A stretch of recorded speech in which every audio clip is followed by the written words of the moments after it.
इस वीडियो में 5 मिनट के अंदर आपका 5 नंबर का फिक्स जो रिलेशन फंक्शन से आने वाले क्वेश्चन हैं उसका पूरा कॉन्सेप्ट हम आपको इस वीडियो में करा दे रहे हैं। देखिए, सबसे पहला जो टाइप्स ऑफ रिलेशन संबंध के प्रकार में सबसे पहले आता है रिफ्लेक्सिव, जिसे स्वतुल्य संबंध कहते हैं। दूसरा आता है आपका सिमेट्रिक, जिसे समित संबंध कहते हैं। और तीसरा आता है ट्रांजिटिव रिलेशन, जिसे संक्रामक संबंध कहते हैं। अब बहुत आराम से हम इसको समझेंगे। 5 मिनट के अंदर आपका मैं पूरा कॉन्सेप्ट क्लियर करा देता हूँ। देखिए, स्वतुल्य संबंध क्या है। स्वतुल्य संबंध, अगर कोई समुच्चय ए है और उस पर कोई रिलेशन परिभाषित हो रहा है, कोई समुच्चय ए है, समुच्चय ए के सभी अवयव अपने आप के साथ संबंधित हों तो उसे क्या कहेंगे, रिफ्लेक्सिव रिलेशन। यानी समुच्चय ए बराबर क्या है, 1 2 3, ये सभी तीनों अवयव अपने आप के साथ संबंधित होने चाहिए, तभी आपका क्या होगा, रिफ्लेक्सिव रिलेशन।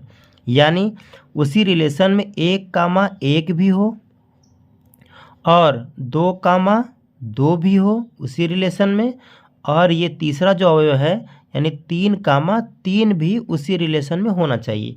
तो देखिए कुछ एग्जाम्पल देखते हैं। एक रिलेशन है हमारे पास 1, 1, 2, 2, 3, 3।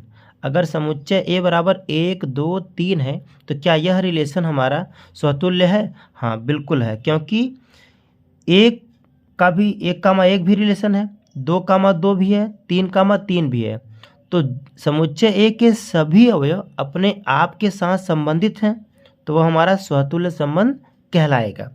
दूसरा जो एग्जाम्पल है कि 1, 1 यानी 1 का भी संबंध बना है, 2, 2, 3, 3 और 1, 3 एक अलग अवयव भी है। तो हमें रिफ्लेक्सिव में क्या चाहिए, जो समुच्चय ए में अवयव है वह सभी अवयव अपने आप के साथ संबंधित हैं। यानी 1, 1 है, 2, 2 है, 3, 3 है, तो हमारा ये रिफ्लेक्सिव रिलेशन है। दूसरे में तीसरा जो एग्जाम्पल है कि 1, 1 है और 1, 2 है, तो इसमें सिर्फ 1, 1 ही है, 2, 2 तो रिलेशन में है नहीं, 3, 3 तो रिलेशन में है नहीं, तो इसलिए स्वतुल्य संबंध नहीं होगा। और लास्ट जो है, चौथा जो हमारा एग्जाम्पल है, मतलब 5, जिसमें कोई भी अवयव नहीं है।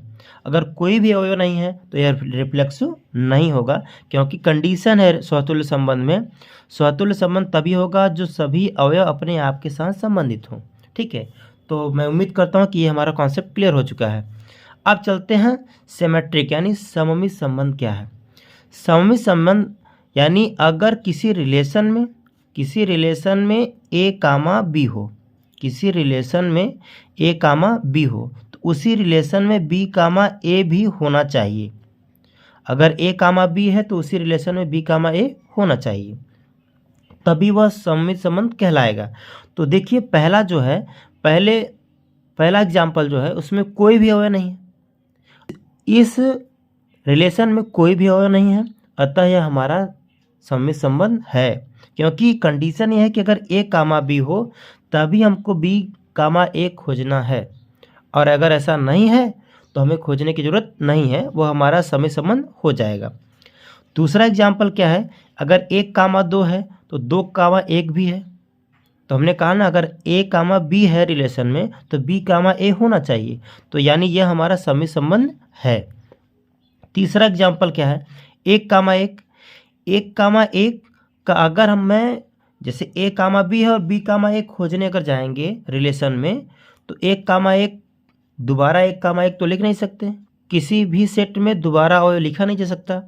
1, 1 अगर कोई भी रिफ्लेक्सिव है तो वह सममित भी होगा, तो यानी ये भी हमारा 1, 1 भी क्या है, सममित संबंध है, क्योंकि 1, 1 और फिर उसको दोबारा 1, 1 हम नहीं लिख सकते, तो ये हमारा सममित है। चौथा है 3, 2, अगर ए, बी है तो हमें बी, ए चाहिए, जो इस रिलेशन में नहीं है, तो यह हमारा सममित नहीं है। सममित में कंडीशन ये है कि अगर ए, बी है तभी बी, ए खोजना है, और अगर ए, बी नहीं है तो बी, ए खोजना नहीं है, वो अपने आप जो है सममित हो जाएगा। अगर हम ट्रांजिटिव की बात करें, संक्रामक संबंध की बात करें, तो संक्रामक संबंध का कंडीशन ये है कि अगर किसी रिलेशन में ए कामा बी है और उसी रिलेशन में बी कामा सी भी है, तब हमको उसी रिलेशन में ए कामा सी खोजना है। अगर ए कामा सी मिल जाएगा तो वह संक्रामक संबंध होगा, और अगर ए कामा सी नहीं मिलता है तो वह संक्रामक संबंध नहीं है। जैसे देखिए 1,1, अब इसमें सिर्फ ए कामा बी है, बी कामा सी है ही नहीं, तो हमें इस ए कामा सी खोजना ही नहीं है। इसे हमें ऑलरेडी कह देना है कि ये संक्रामक संबंध है। अगर हम दूसरा देखें तो ए कामा बी मेरे पास है और बी कामा सी भी है मेरे पास, पर ए कामा सी इस रिलेशन में नहीं है, तो यह संक्रामक नहीं होगा। अगर हम तीसरा बात करें, ए कामा बी है और बी कामा सी भी है और मेरे पास ए कामा सी भी है, तो अतः यह हमारा संक्रामक होगा। तुल्यता संबंध किसे कहते हैं? ऐसा संबंध जिसमें रिफ्लेक्सिव भी हो और सिमेट्रिक भी हो और ट्रांजिटिव भी है। जिस रिलेशन में ऐसा रिलेशन बना हो जिसमें रिफ्लेक्सिव भी हो और सिमेट्रिक भी हो और ट्रांजिटिव भी, यानी रिफ्लेक्सिव भी हो, सिमेट्रिक भी हो और ट्रांजिटिव भी हो, तो अगर तीनों रिलेशन है उसमें तो हमारा वह तुल्यता संबंध कहलाएगा। तो ध्यान दीजिए, हमारे पास एक सेट है ए बराबर 1 2 3 4। तो ये देखिए हमारा रिफ्लेक्सिव रिलेशन है, क्योंकि समुच्चय ए के सभी अवयव अपने आप के साथ संबंधित हैं। 1,1 भी है, 2,2 भी है, 3,3 भी है, 4,4 भी है। तो यह हमारा रिफ्लेक्सिव रिलेशन है। और कोई भी रिफ्लेक्सिव रिलेशन सिमेट्रिक भी होता है, तो ये हमारा सिमेट्रिक भी है, ठीक है। और रिफ्लेक्सिव अगर रिलेशन है तो हमारा ट्रांजिटिव भी होता है, क्योंकि 1,1 है, फिर 2,2 है, 3,3 है, 4,4 है, क्योंकि हमारे पास ए कामा बी तो है, ए कामा बी तो है, पर बी कामा सी नहीं है, तो हमें ए कामा सी खोजने की कोई आवश्यकता नहीं है। तो अतः हमारा ये ट्रांजिटिव भी हो जाएगा। दूसरा एग्जाम्पल है कि अगर 1,2 है और 2,1 है, तो यह हमारा रिफ्लेक्सिव नहीं है। अगर कोई भी रिलेशन रिफ्लेक्सिव नहीं है तो हमारा तुल्यता संबंध नहीं होगा। रिफ्लेक्सिव नहीं है या ट्रांजिटिव नहीं है।